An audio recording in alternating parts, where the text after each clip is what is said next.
ನಿಂದು ತಾಯಿ ಗುಣ ತೀರೋದಿಲ್ಲ ಋಣ, ನೀನು ನಮ್ಮ ಪಾಲಿಗೆ ಎಂದು ದೇವ್ರಯ್ಯ. ತಾನು ನೋವಾ ನುಂಗಿ ಜೀವ ನೀಡೋ ಮಗ, ನಿನ್ನ ಪಡ್ಕೊಂಡಿದ್ದೆ ಪುಣ್ಯ ಗಣಯ್ಯ.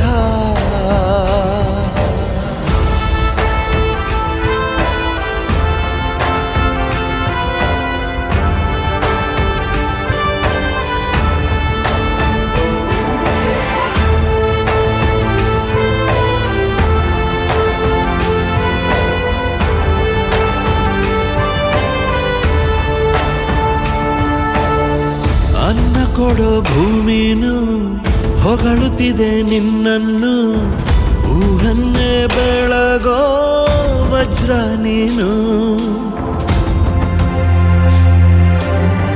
ಬಾಗುವುದು ಭರಸಿಡಿಲು, ಎದುರುಗಡೆ ನೀನಿರಲು